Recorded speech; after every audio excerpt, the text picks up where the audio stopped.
We spend years learning how to save lives, but somewhere along the line, we forget how to live ours. And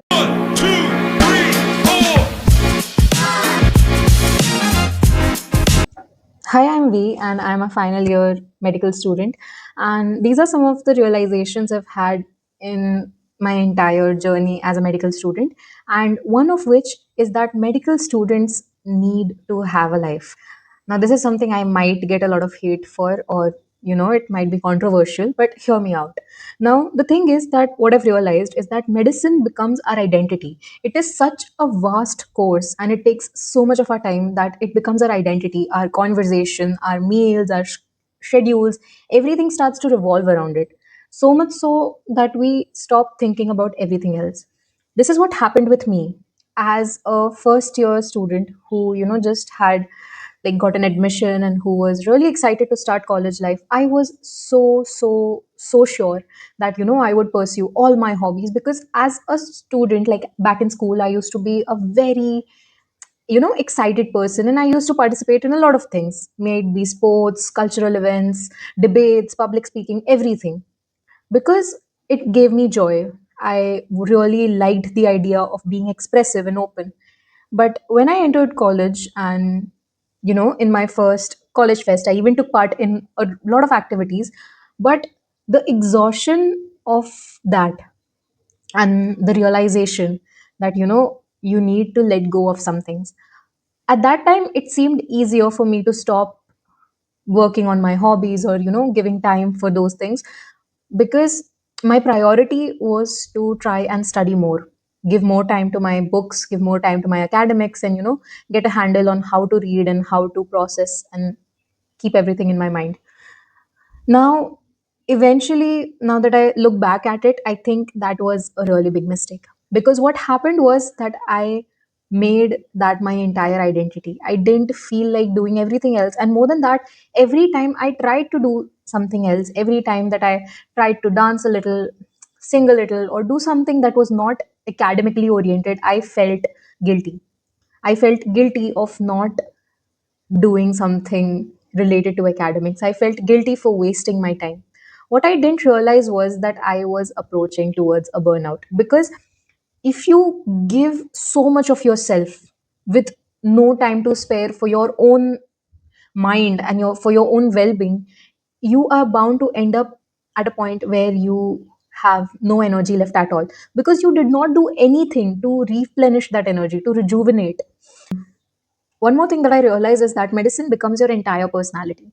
It's both good and bad. It's good because you spend your entire youth trying to become something, but then it's bad because that's the only thing you relate yourself to. You stop writing, dancing, singing, painting, meeting new people, because everything apart from studying becomes a distraction. It becomes a time waste, as we call it. And then in your head, it starts to become and build guilt every time you try to do something, every time you try to meet someone, or take part in something. And the sad part is that we wear that burnout, which eventually comes, after being so dedicated in only one thing and not having any time for anything else. We wear that burnout badge with a lot of honor as medical students. And I think one of the doctors that I look up to, or the ones that inspired me, especially in this particular area, was when I started watching surgery from Marrow, and I came across like Rohan sir, who is the faculty of surgery. And in his lectures, he used to show photographs of places and animals, because he loves clicking pictures. And the one thing that I realized was that it's only through discipline and motivation and persistence that you can build something so beautiful for your own self. And the best thing was that having a life outside of medicine does not make you a bad doctor. In fact, it actually makes you a better one, because you can channelize your emotions better. You are not just stuck reading a textbook, you experience those things in real time. And I found that to be extremely important. Now that I've reached in my final year, it is like this is the time where I have like 11 subjects, and I have a lot to study, and still this is the year that I actually, started my content creation properly. I had, like, I started it in my third year, but I was never so organized about it. But now I am. And a lot of times I ask myself if this is the right move, but then to me, it is important because this is how I teach myself why I started this. Because somewhere along the line, in all the deadlines and all the exam preparations, I started to forget why I came here, why I wanted to become a doctor, and expressing myself, connecting with people like you, and having such conversations is what makes me realize, or what makes me remember why I wanted to become a doctor, or what changes was I looking for in myself. So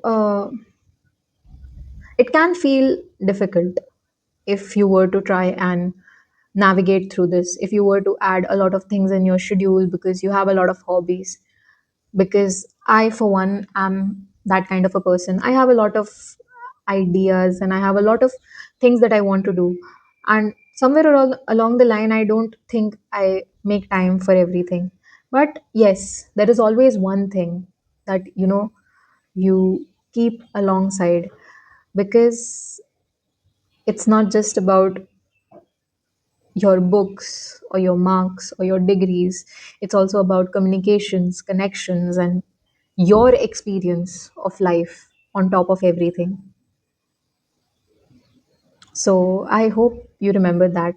And this was just a very heart to heart conversation, and like a really unscripted conversation. But yes, I feel like this can be a medium of us having conversations like this, along with a cup of coffee, maybe. So I'll see you next time.